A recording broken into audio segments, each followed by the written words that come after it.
Bueno, estamos en presencia, muy buenas noches en primer lugar, estamos en presencia de Ana Ribeiro.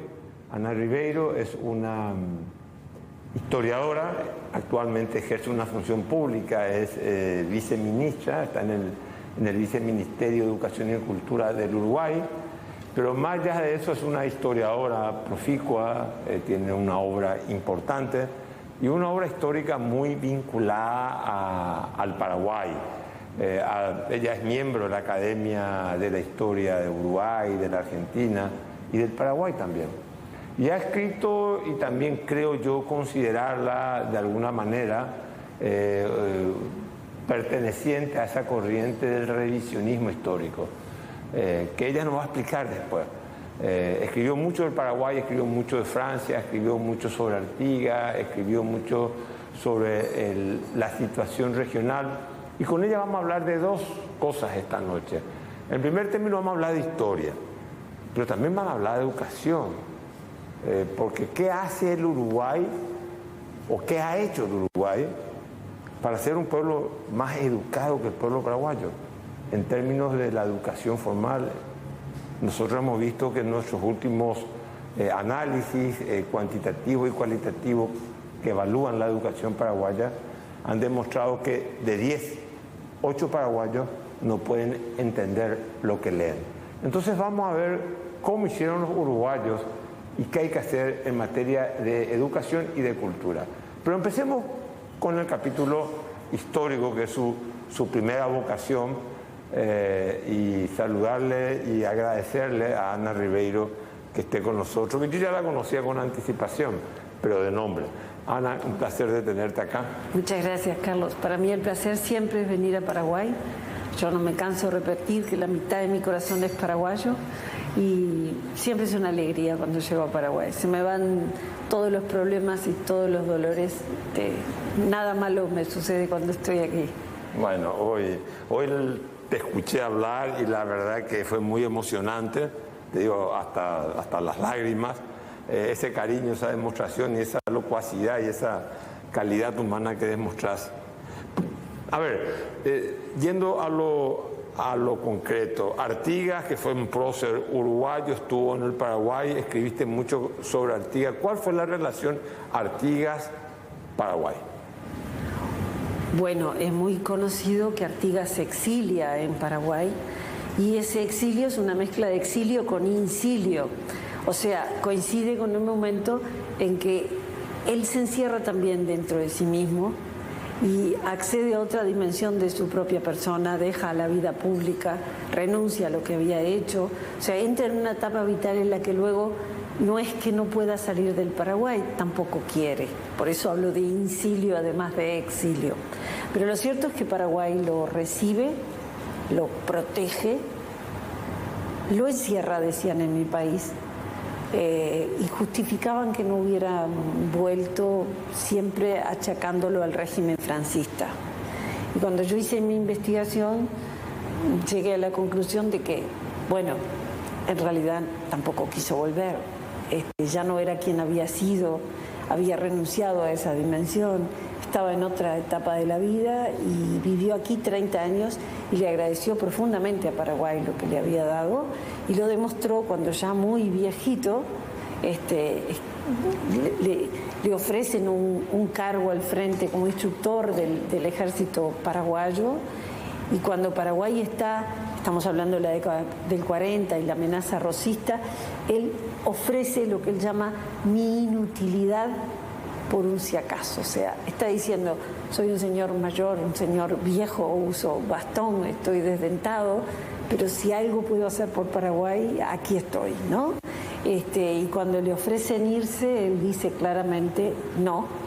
Y cuando insisten, él dice, salvo que sea bueno para Paraguay y Paraguay me pida que yo me vaya. Entonces, si es así, sí. Ahora, si no es bueno para Paraguay, me quedo en Paraguay. Entonces, a mí me cerró una teoría distinta. Se generaron algunas resistencias en mi país, porque la versión tradicional era no, Artigas estaba preso, el doctor Francia, y yo expliqué que no, que Paraguay había sido enormemente generoso en su acogida de la figura de Artigas, Y bueno, esa fue la parte fundamental de mi libro, El caudillo y el dictador, ¿no? El caudillo José Artigas y el dictador Gaspar Rodríguez de Francia. Y para mí fue descubrir al Paraguay a la medida que iba descubriendo la vida del personaje Artigas detrás del cual yo había venido en tierras paraguayas. Entonces, a mí el amor por Paraguay me entró por su historia.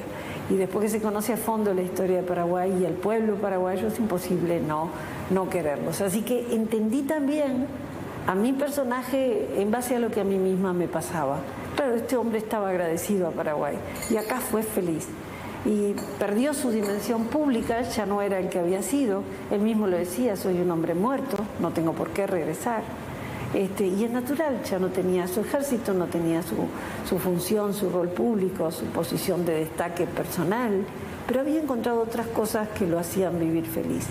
Y si me preguntás quién fue, Artigas fue un caudillo rioplatense del periodo de las independencias, que termina convirtiéndose en prócer de un país independiente como el Uruguay, de dimensión más acotada, pero que cuando él hizo su cruzada lo hizo en clave de una región concebida como mayoritaria, pensaba en una patria más grande, de la cual su provincia sería una parte, pero claro, lo pensó todo desde su provincia y no pudo pegar el salto a una reconstitución regional similar al espacio geográfico que había tenido el virreinato del Río de la Plata. Termina siendo un héroe a escala nacional, aunque su propuesta fue de mayor dimensión. O sea, la idea de Artigas era que Uruguay, Argentina y Paraguay, digamos, fueran, o sea, reconstituir el virreinato del Río de la Plata, pero no con el criterio de Rosa o con el criterio de Mitre, del centro en Buenos Aires.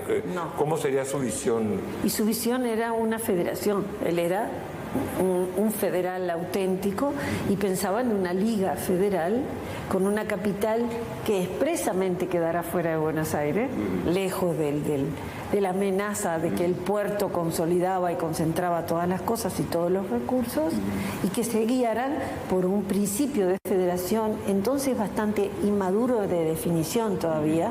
No se había llegado a la definición de federación y confederación que más adelante alcanzan los propios norteamericanos, y entonces la discusión todavía era si para conformar la federación había que renunciar a una porción importante de soberanía para conformar un epicentro que representara a todos y que fuera a su vez soberano y ejerciera su soberanía por sobre la Liga Federal o no. O sea, hay que entender el momento en el cual se promulga esa teoría federal, porque hay que recordar que Gaspar Rodríguez de Francia fue de los primeros que habló también de federación y también tuvo su teoría. Sí. Vos que sos una conocedora de Francia, se supone que fue el primero que dice, no, nosotros somos Paraguay, nosotros no somos el virreinato, nosotros no somos parte de la Argentina, nosotros no somos, se supone, ¿verdad?, parte de un proyecto colectivo. Yo cierro el Paraguay, lo cierro la frontera, o sea, digamos, el Paraguay se ensimisma para confirmar o para ir consolidando su independencia.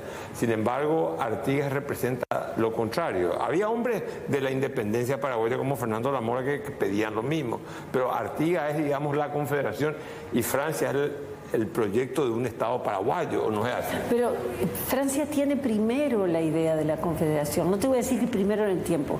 Francia en su trayectoria política piensa en la confederación, es de los primeros que habla de federación.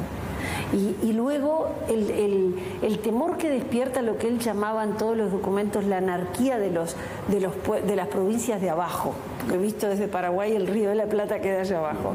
La anarquía de las provincias de abajo le despertaba natural temor, el miedo a ser asaltado por un golpe de alcaldía que viniera de Buenos Aires. Eso hace que él abroquele al Paraguay. Se ensimisma es una expresión que tú usaste y es preciosa.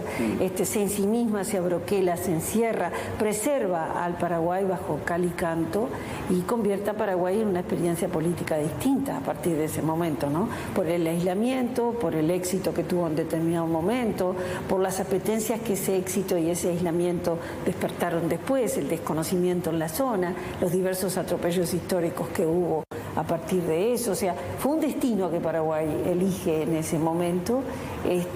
Y bueno, no valen los juegos especulativos de lo que hubiera pasado, sí, pero a veces uno lo piensa, bueno, ojalá se hubiera logrado una armonía federal grande, no necesariamente dependiente de Buenos Aires ni de ninguna provincia que se enseñoreara sobre las otras. Ojalá hubiera sido otra la experiencia, pero se formaron los estados nacionales que se formaron. Pero los estados nacionales, te pregunto, te quería hacer otra pregunta, pero los estados nacionales se consolidan con la guerra del Paraguay. Bueno, el proceso es largo. Es largo, pero... Empieza en el 10 en Buenos Aires y con la Junta de Mayo, y hay unas proclamas de independencia alrededor de la década del 20 para casi todos, pero son todos estados que nacen precariamente, bajo observación, en el caso de Uruguay, y son naturalmente anárquicos. ¿Sabes por qué, Carlos? Porque veníamos de una autoridad, no solamente de un rey, hay que recordar, era un rey de derecho divino, era un rey absoluto. Entonces, salir de eso a lo que hoy reconocemos como república y democracia es un salto que nadie puede pegar. Entonces, en el medio, la república llega a casi todos, por suerte, bajo el fantasma que fue recurrente de las diversas propuestas monárquicas, que no te olvides que el incaísmo, o sea, la idea de que hay que poner un rey ficticio, un rey simbólico que permita a las élites gobernar a su gusto y gana, pero mientras tanto bajo la forma simbólica y desagraviante de los pueblos primitivos, que puede ser poner ficticiamente, insisto en el término, a un inca en el trono, eso tuvo una fuerza política impresionante. El incaísmo fue exitoso, más otras fórmulas posibles. Había que buscar un rey tonto al cual se pudiera poner para una fachada. ¿Por qué? Porque hacer la transición de un régimen a otro era difícil. Entonces se conforman repúblicas, pero sin tener maduro todavía el concepto, varios conceptos. Primero, el de mayorías y minorías. Entonces casi todos tendían a quedarse con todo. Entonces el otro no le quedaba más remedio que levantamiento. Luego el concepto de partidos políticos, partidos de opinión y representación de diversas opiniones, que eran imprescindibles y que eran nuevas, porque tú venías de un rey que era el que opinaba y era el que tenía voluntad, y unas cortes que al sumo discutían cuándo eran convocadas, y no hay que olvidar que el levantamiento revolucionario se da cuando hacía un siglo que las cortes no se convocaban. Entonces hay que hacer una transición, y esa transición fue en base a los liderazgos que son militares, que surgen en el proceso revolucionario, y cada general triunfante sintió que era un estadista o quisieron convertirlo en un estadista quienes lo rodeaban. Entonces, naturalmente, la situación de anarquía se genera.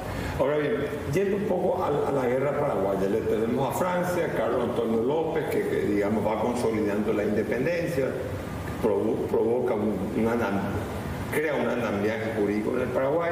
Viene López, la guerra grande. Francisco Solano López, la guerra grande. La guerra Guazú. La guerra Guazú. La guerra de la Triple Alianza,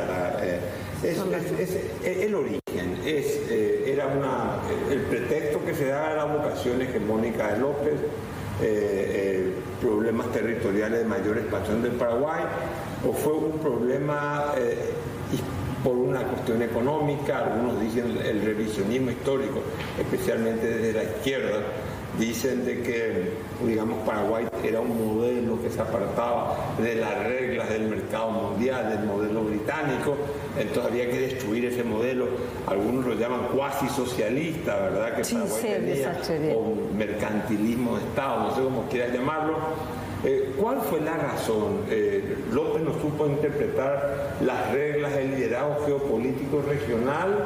Es un tema que tiene que ver que había que destruir un modelo que se autosostenía en sí mismo, como era el modelo paraguayo, que algunos, la izquierda lo denomina como socialista, ¿verdad? Yo creo que equivocadamente, pero eso aparte. Yo también.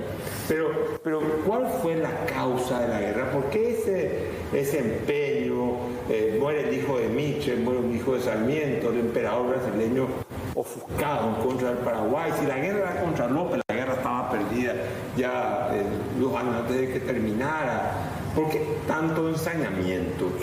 ¿Cuál fue el motivo de un pueblo que, como hoy te decía, vos decías es manso, pero es bravo cuando tiene que ser bravo? ¿Qué fue? ¿Cómo se explica todo ese escenario catastrófico? Ese escenario catastrófico se explica por múltiples causas, por eso no hay una, por eso no te digo la causa, sino las causas. Esos países nuevos, que como tú decías, son anárquicos, o sea, son de difícil gobernanza, porque hubo que aprender a gobernar la revolución una vez que ella estalla, y después cuando ella consigue estados nacionales, hubo que dar un paso más hacia adelante y aprender a gobernar los estados nacionales. Y hubo que hacer un aprendizaje muy duro, a entender lo que eran procesos de representación político que no estaban maduros en la cabeza, porque era muy reciente el salir de un orden otro, que es el orden colonial, y es el orden basado en una figura absoluta de origen divino, como te decía recién. Entonces, esos territorios nacionales tienen que terminar de definir su territorialidad, y nacen todos con una territorialidad en disputa. Porque el río que tú sientes que te pertenece, el país de al lado siente que le pertenece a él. Entonces, todos esos países estaban a su vez de espaldas unos contra otros, todos mirando hacia las potencias hegemónicas, todos hacia el océano Atlántico y con la cara hacia Europa, hacia el nuevo y cada vez más gravitante Estados Unidos más adelante, fundamentalmente hacia la pérfida Albión, la poderosa Inglaterra, el poderoso Reino Unido.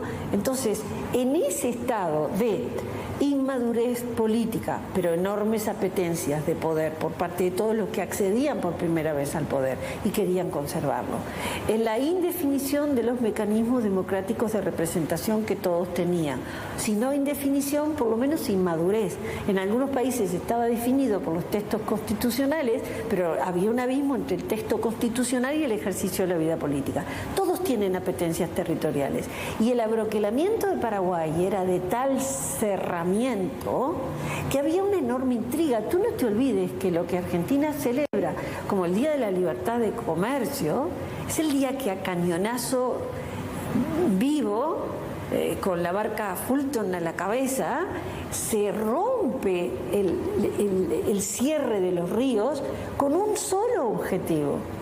No es que estén contra Rosas, está bien, Rosas no tiene derecho, dicen los demás, a cerrar esto y convertir en ríos nacionales lo que tienen que ser ríos de la región. Pero no es tanto Rosas el objetivo como cuál es el imaginario en la cabeza de todos ellos: llegar al Paraguay. Va el hijo de Artigas en ese barco como un soldado, va a ver a su padre, pero es un soldado ¿de quién? De los que con Garibaldi, la mezcla de ese enfrentamiento terrible, unitarios y federales, que buscan llegar al Paraguay. ¿Cuál fue el resultado de llegar al Paraguay? ¿Fue el triunfo de la libertad de comercio? ¿Hubo un boom comercial? No, se dieron cuenta que no era el mercado que creían que era. Entonces, ¿qué es lo que pasa? El abroquelamiento despierta muchísima curiosidad, malsana curiosidad y apetencia. Y al frente está el Mariscal López, que tiene una formación europea, un apetito moldeado por las grandielocuencias europeas, y que no entiende los códigos de la región, no los termina de entender del todo, y que por otra parte es fácilmente representable como un temible dictador, porque tiene un ejercicio muy agudo del poder en clave personal. Si tú sumas todo y le pones un poco de sal y pimienta, la guerra estaba servida. Volvemos después de la pausa con la historiadora y pedagoga Ana Rivero.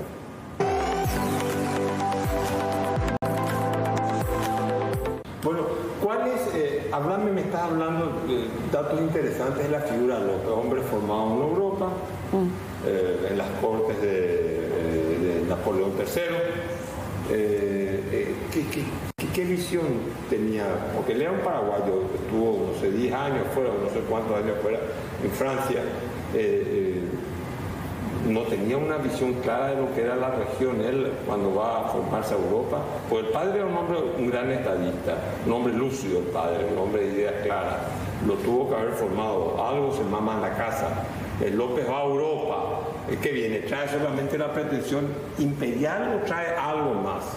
Bueno, solo la pretensión imperial, lógicamente que no, porque el desarrollo de Paraguay era verdaderamente llamativo y distinto al de la región. Tenían unas modernidades, el ferrocarril antes que los demás, un desarrollo que te habla de que tenía ambiciones, pero también ambiciones de hacer algo, no solamente tener poder para sentirse un pequeño emperador. No te olvides que fue emperador con 19 años. Es un dato biológico a tener en cuenta, más allá de que aquellos 19 no fueran los mismos que hoy, ¿no? Pero hay allí una exorbitancia del poder. Todos esos primeros poderes que resultan del proceso independentista y revolucionario son poderes hoy inadmisibles, son poderes que siempre nos parecen dictatoriales, porque tenían una concentración extrema de poder. Pero más allá del ropaje dictatorial, autoritario de Francisco Solano López, o del padre, que era más un déspota ilustrado para mí. Pero la pregunta que te quiero hacer es la siguiente. ¿Qué otras? Él tenía virtudes, era un estadista, un hombre de ideas, su estadía en Europa. El padre se notaba, o Francia quería la independencia. Era sí. Claro, o sea, sometió el ordenamiento interno a la independencia y cerró la frontera, correcto, y otras cosas fue negligente o no la pudo realizar, era consolidar la independencia. López le da la fábrica jurídica, empieza a organizar el país, sí. El Estado, pone orden. ¿Qué aporta Francisco Solano López? Y Francisco Solano quiso recuperar unos límites que entendía que legítimamente le pertenecían, porque en esa... O sea, él entra en la guerra por eso, entonces. Y yo creo que sí. No por una cuestión de que, no por una cuestión que fue inducido, o sea, él entra porque quería recuperar ¿qué? Las Misiones, Formosa, lo que sería el Bermejo. Bueno, el Mato Grosso es el gran tema que tiene pendiente con Brasil, el Chaco es el gran tema que va a tener pendiente con lo que luego se convierte en Argentina, las Provincias Unidas en un principio. Entonces son apetencias territoriales. Pero él ejercía soberanía sobre eso, Paraguay. Claro, pero tú piensas esto, mira, porque ¿por qué ir a la guerra si él se podía quedar y decir yo me quedo acá y nadie me entra, como hacía Francia? Claro, pero no es que nadie le entre, él quiere llevar el límite a donde cree que naturalmente le pertenecía. Y Brasil lo mira de este lado y se están invadiendo Mato Grosso, es mío. Esto es imperial, es un terrible dictador con deseos expansivos, porque no te olvides que de haber sido solo uno y luego repartirse, en el reparto es como cuando muere alguien, siempre terminan peleados los hermanos, ¿no? Que te quedaste con esto, que mamá me dijo que era para mí, que te han puesto. Esto es exactamente igual. Porque todo lo anterior a España, y España y Portugal. Pero claro, no era ni uruguayo, ni argentino, ni... No, estábamos a ¿cuántos años de la independencia? Hay que sacar esa cuenta. ¿A cuántos años de la independencia? 59. Entonces, ¿cuántas cosas tenemos de 50 años atrás que nos parecen todavía tan recientes? Bueno, y ese es el problema, es la indefinición de muchas cosas. Y entran todos con razones políticas puntuales. Si yo hago esto, consigo tal apoyo político, consigo esto otro, y se va formando, como dice Sergio Abreu, una vieja trenza de apetencias que reflejan viejos apetitos. El apetito imperial de Brasil, que es llegar a los límites naturales, el famoso utis possidetis, y que por lo tanto le marca el desconocimiento de una serie de regiones.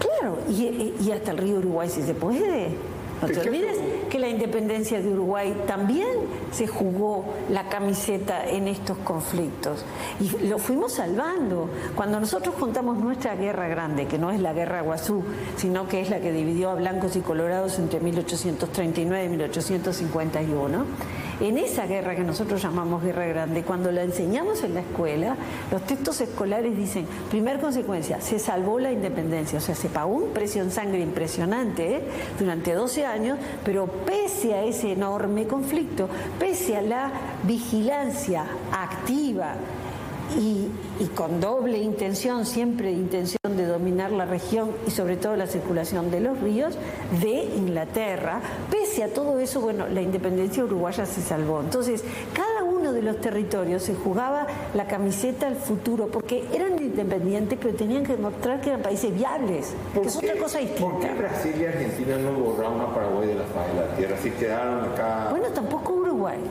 Mira, porque ese es el origen. Estados tapones para no tener tanto roce fronterizo. ¿Por qué Paraguay siguió si quedaban 200.000 habitantes en el Paraguay? Y bueno, pero ¿qué 200.000, no? Estaban convencidos de quién era. Mira el precio que pagaron. Pero podían, digamos, una parte... O sea, no pudieron.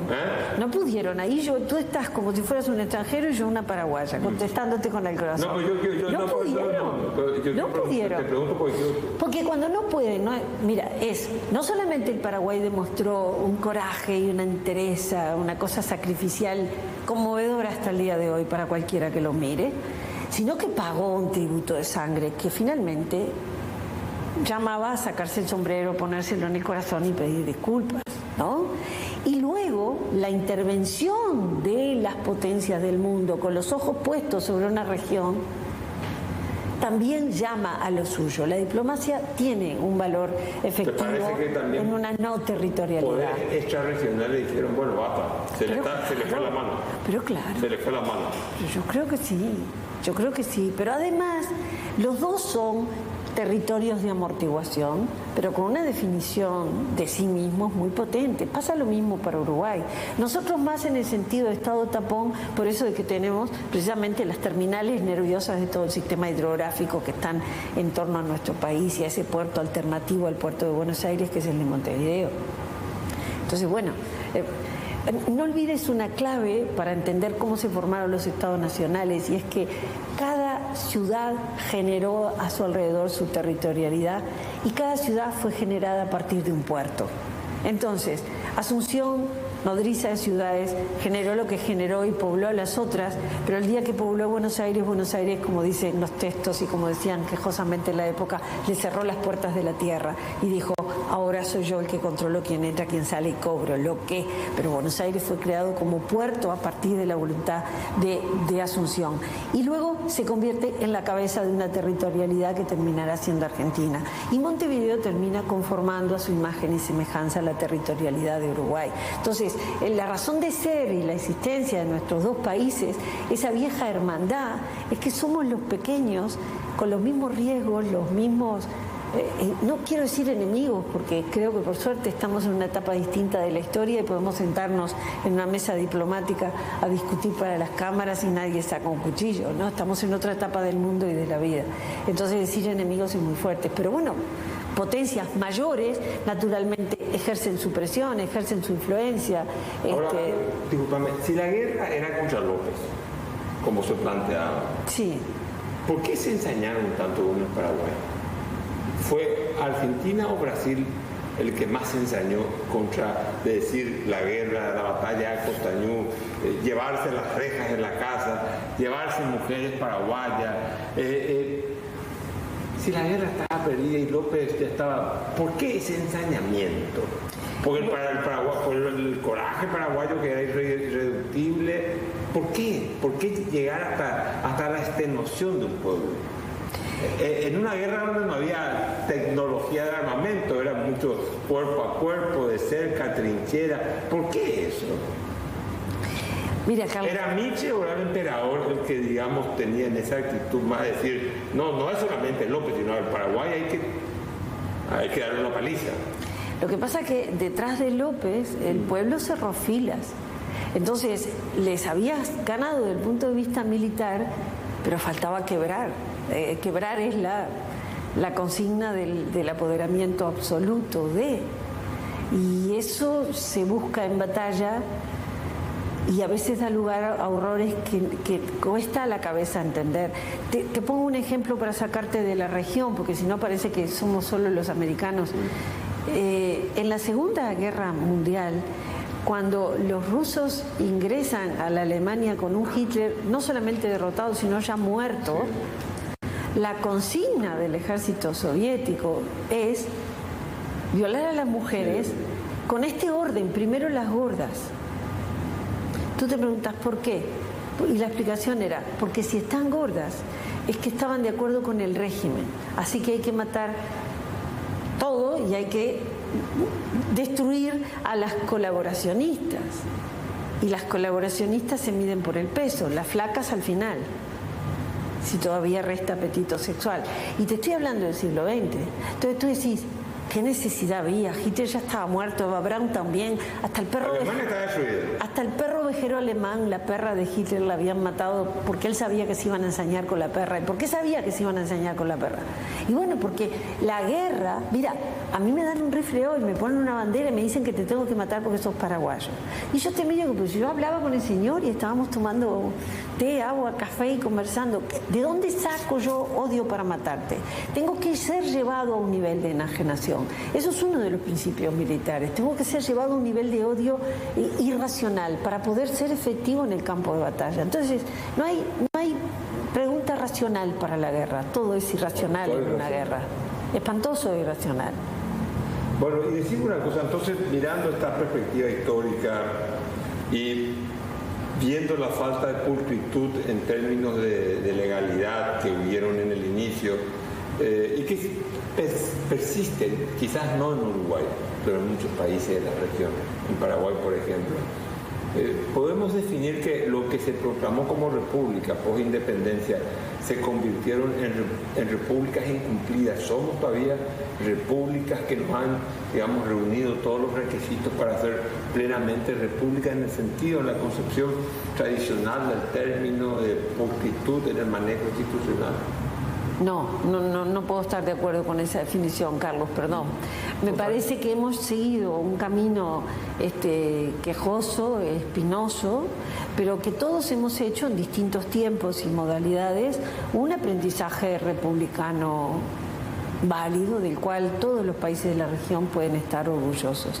Hay unos que se llevan mejor nota que otros, es inevitable, pero hemos pasado todos por la pesadilla de los procesos dictatoriales y todos supimos salir de ellos, todos hemos aprendido vocabularios nuevos, vocabularios jurídicos y éticos nuevos, y cada país tiene un etos que defiende y que contiene no solamente el concepto de república, sino también el concepto de soberanía unido con el de república, y a su manera todos los defienden. Tú podrás decir, bueno, quizás en Paraguay hay esta irregularidad, quizás en Argentina. Miramos el panorama político y vemos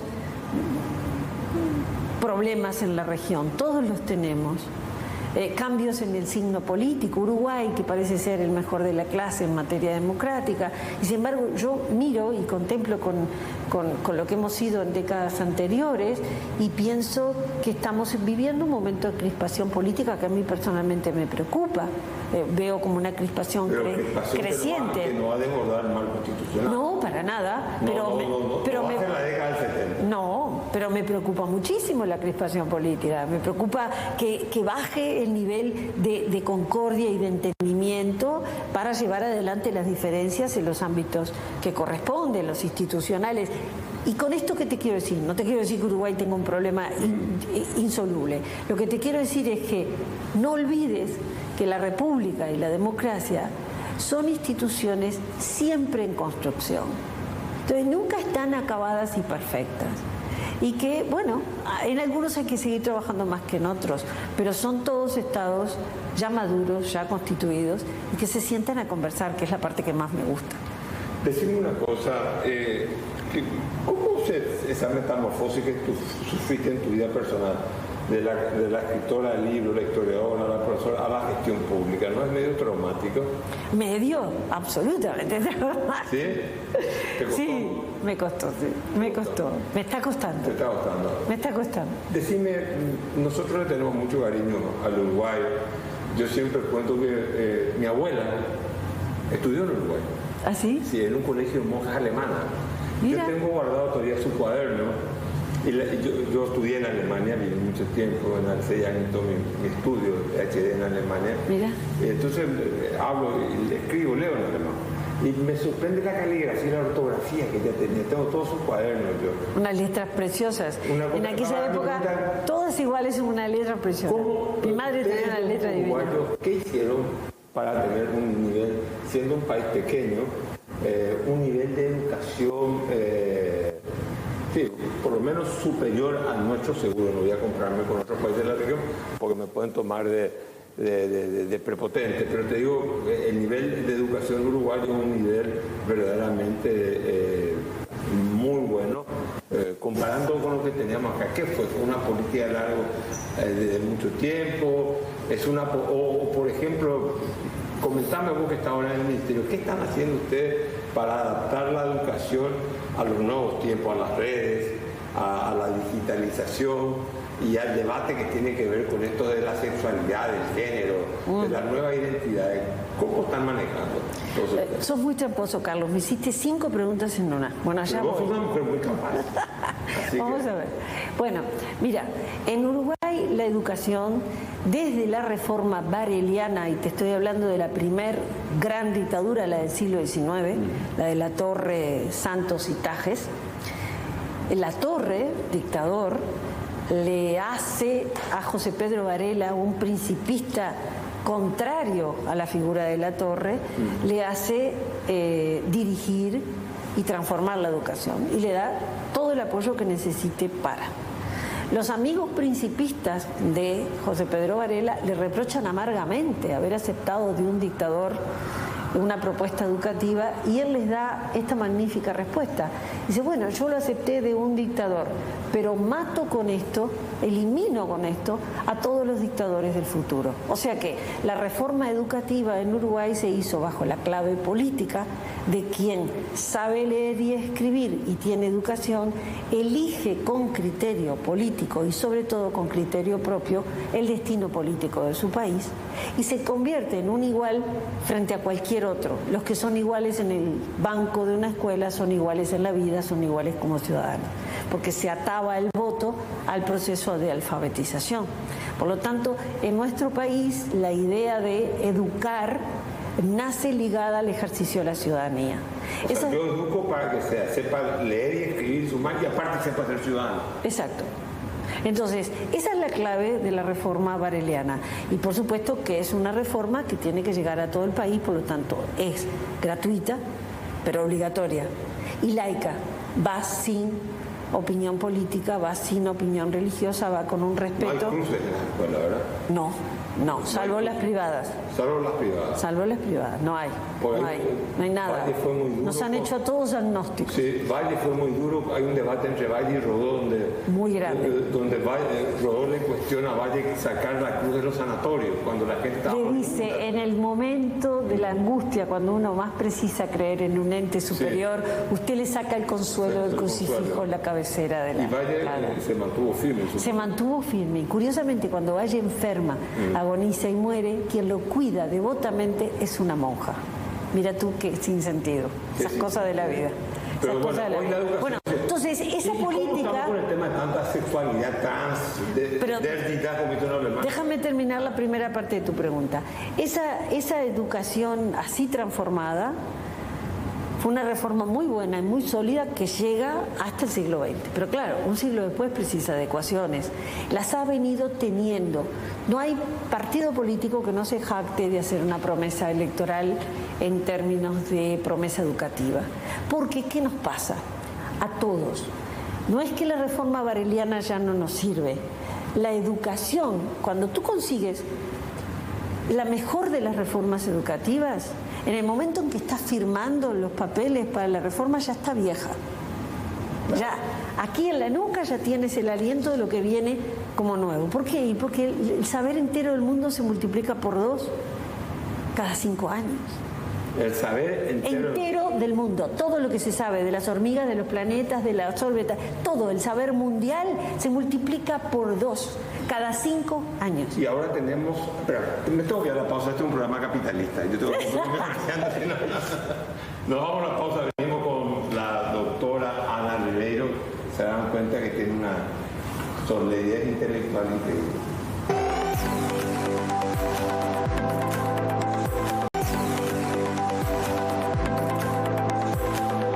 Bueno, seguimos, Ana. A ver, me decís que el conocimiento humano se multiplica cada 5 años y hoy en día la gente tiene acceso a mucha información. Demasiado. La educación actual. Memorizar no sirve porque ya lo encontrás todo en Google. Entonces, ¿qué hay que hacer? ¿Cómo se enseña al niño o a la niña que sepa seleccionar cuál es la información buena y útil para sus objetivos.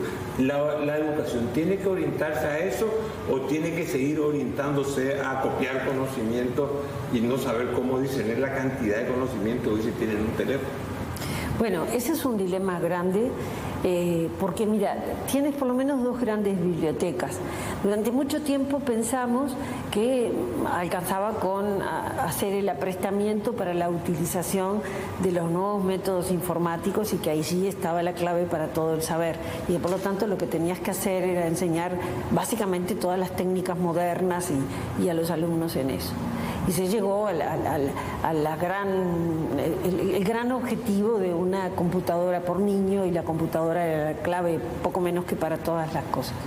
Ahora ya se está reviendo eso, y habrás sabido que en Suecia, por ejemplo, que fue el primero que llevó las computadoras a las aulas, ahora las están retirando y están diciendo hay que volver a leer y escribir. O leer en papel. ¿Por qué? Porque el proceso de aprendizaje, eso que tú estás haciendo ahora, que es escribir para no olvidarte, eso, hay un proceso manual que tiene una repercusión inmediata en la acción de tu cerebro y que te permite el almacenamiento de la información con mucha más eficacia que por otros métodos. Entonces, ahora se está midiendo hasta dónde esa educación híbrida en cultivo el saber dentro de mí mismo y cultivo el saber manejar los discos duros externos que me proporciona la tecnología, manejo a la vez la presencialidad y la virtualidad. Ese movernos en los dos mundos posibles de las vías de aprendizaje será siempre terreno de discusión y de experimentación. Y iremos siempre aproximándonos al mejor modelo posible. No creo que haya otra fórmula, porque siempre habrá algo nuevo que nos desafíe y nos provoque a decir, ¿será el camino correcto? Y lo intentamos por este lado. Sin embargo, como vieja docente que soy... ¿Cómo hace vieja vos? Viejo soy yo, los trapos. Te aseguro que soy mayor que tú. Después discutimos la edad. Mira, yo he aprendido una cosa dando clases que me la han enseñado los alumnos, y hay un factor humano absolutamente intransferible. La tecnología es muy importante, pero el rol del docente no tiene que perder, no debe perder esa condición de guía, de amparo, de explorador intelectual que el docente tiene que tener para con sus La inteligencia artificial, un robot no puede sustituir a una maestra o un maestro. Creo que no, espero que no, espero que nunca lleguemos a la sustitución, porque hay cosas que son intransferibles, invalorables, y que tienen que ver con la humanidad, nada menos. Cuando digo humanidad, digo no el todo, sino la condición de ser humano. Y eso no debe perderse. El magisterio, sí, la formación de los maestros, sí, ¿siguen invirtiendo mucho en eso? ¿Se sigue? Sí. En Paraguay hubo un declive, porque por una cuestión de cobertura se reclutó como maestro por razones políticas, gente que no está preparada para ser maestro. Ajá. Entonces la pregunta, ¿ustedes siguen teniendo siguen siendo exigentes en el magisterio, o el magisterio también se volvió un poco más volátil, más politizado, o en eso hay, digamos, una posición firme de todos los partidos? No, la formación para ser maestro. La formación de los maestros, como la de los profesores y la de los profesores de profesores, es obligatoria en cada nivel, y eso nunca se descuidó. Probablemente los gremios, que son muy fuertes, y quienes están en contra de su accionar dicen que están altamente politizados, y politizados es un demérito en este caso, lo dicen como demérito, esos gremios probablemente te digan que no es suficiente, que se precisa esto, aquello y lo otro, pero nunca dejó de haberlo. Pueden haber quejas, no te digo que no, porque sería mentirte, decirte, todo está bien en Uruguay, no, hay movilización de los gremios, se piden más salario, piden más esto, piden más lo otro, pero nosotros tenemos una dedicación de entre 3.500 y 4.500 horas para formar a los formadores de profesores, que es un alto nivel de horas. El que va a ser maestro tiene que pasar de 3.500 a 4.000 horas estudiando en aula, aprendiendo en aula. El que va a educar a los maestros, formar a los maestros. maestros. Los maestros, no sé la carga horaria, te debo ese dato, pero estamos hablando de 4 años de formación. Uruguay es un país de 3.500.000 habitantes. Siempre me dice el presidente Sanguinetti, me dice, es algo inexplicable que tengamos tantos futbolistas y tantos pintores, por ejemplo. Es cierto. Una expresión artística muy calificada, pero también tienen muy buenos escritores. Y es un país de 3.500.000, estamos hablando de Hugo Burel, que yo no lo conocía, pero aparte de eso le tenés a Benedetti, le tenés a Onetti, Eduardo Galeano, lo que vos quieras, digamos, más allá de las críticas que se le puede hacer. No quiero caer en ningún sesgo ideológico, estoy poniendo todo en el pedestal. Y miles de bibliotecas, tenemos cientos de bibliotecas. Y juristas. Tenemos cientos de bibliotecas y de librerías. 3,5 millones y tener ese nivel y esa producción cultural, teatral, mucho teatro, se estimula, se recompensa al artista. ¿Cómo Uruguay pudo lograr eso con 3.500.000? No te digo los futbolistas, pues no sé si entendés de fútbol, pero por lo menos en el mundo cultural. Hay políticas públicas de protección y creo que pueden haber cambios cuando hay cambios de gobierno, pueden haber cambios en la metodología, puede haber cambios en las teorías culturales a propósito de cómo debe hacerse esto, cómo debe hacerse esto otro en materia de políticas culturales, pero no deja de haberlas nunca en todos los partidos, porque desde la recuperación de la democracia por Uruguay han pasado gobiernos de Colorado, gobiernos de Blanco, 15 años de gobiernos de la izquierda, ha retornado una coalición de gobierno en este momento, han habido cambios importantes, pero nadie que se precie de un buen gobierno puede ser presidente en materia cultural en mi país. En Uruguay parece que hay consensos establecidos. El otro día, más allá que vamos a hablar de la crispación, me llamó mucho la atención la aparición pública de Sanguinetti, Mujica y Cuqui Lacalle en un acto público, recordando, evocando los 50 años de golpe. ¿Eso qué significa? Eso es una demostración de cultura política superior. Hubiese estado Tabaré si estaba con vida. Por supuesto, y hubiera estado Valle si estaba con vida. Y Valle, que también era un hombre Jorge Valle. Jorge, lo conocí mucho. Hablaba alemán, dicho sea de paso. Sí, perfectamente. Perfecto alemán, me sorprendió. Era un cerebro. Ahí con eso se quiso demostrar aportar algo a la cultura política uruguaya. Por supuesto. Ejemplificar, ¿tuvo algún efecto, algunas repercusiones? Espero que la haya tenido. A todos nos da orgullo cuando vemos eso. Y es siempre un llamado que hacen las élites políticas a las bases políticas, que a veces pueden enervarse un poco, para recordarles que tenemos esto que sigue siendo un tesoro político, un tesoro de ciudadanía. Nuestros representantes políticos pueden disentir y pelearse a viva voz en el Parlamento, pueden estar en las antípodas, pero pueden sentarse a conversar, pueden dialogar, pueden bromear, pueden tenerse estima personal, deben tener un respeto grande por la representación política y lo que ella significa. Ahora, Uruguay no deja de ser un país paradojal, es un país de una gran cultura, es un país que tiene una cultura política civilizada, pero sin embargo hasta hace poco estaba permitido el duelo. Y hay duelos de políticos muy conocidos, por ejemplo, Sanguinetti se batió a duelo. Sí.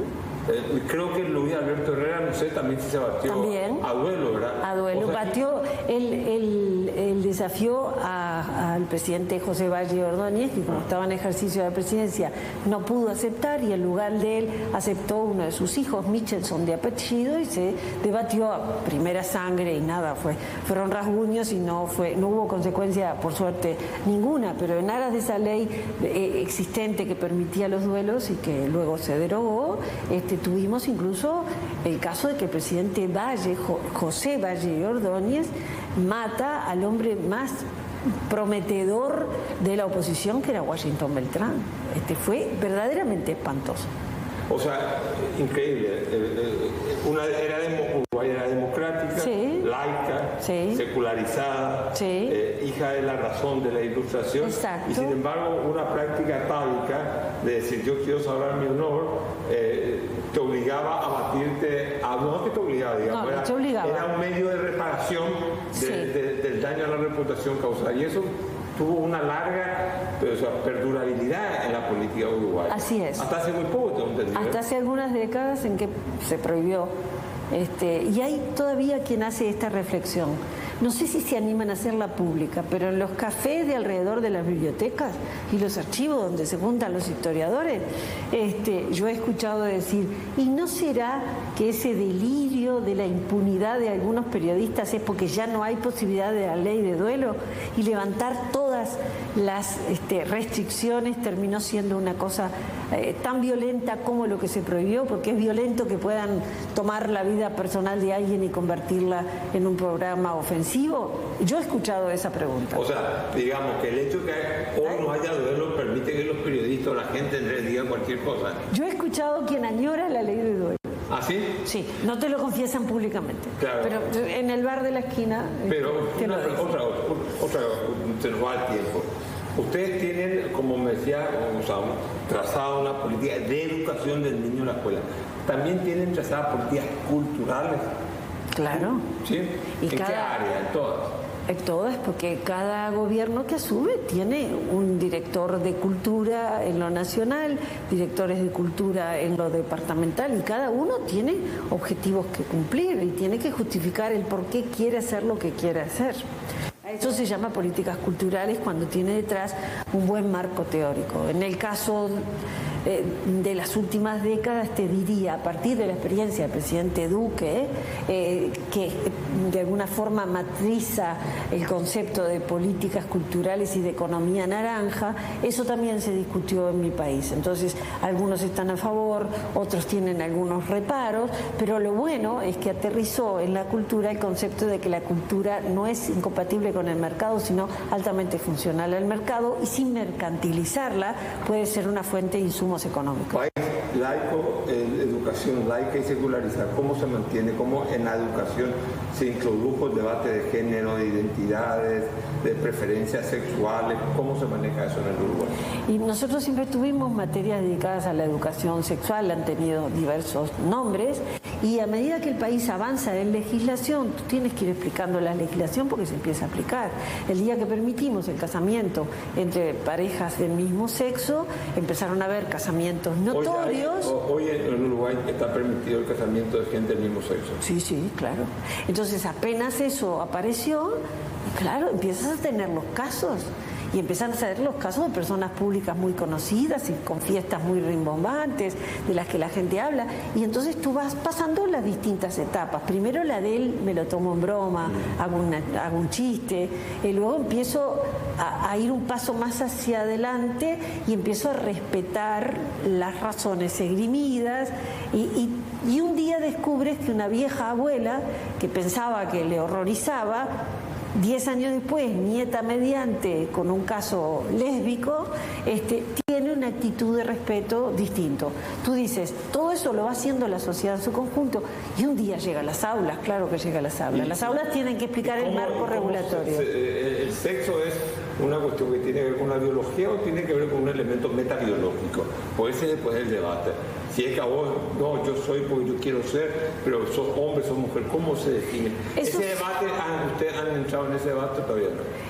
Hemos entrado a veces con ciertos pudores y ciertas áreas que tú dices acá no se discutió de pronto a fondo, pero hay una aceptación generalizada de que las personas del mismo sexo tienen derecho a tener una legalidad para su pareja, un marco regulatorio que uno lo entiende, porque pueden vivir juntos muchísimos años, pero de pronto el problema aparece cuando van a heredar.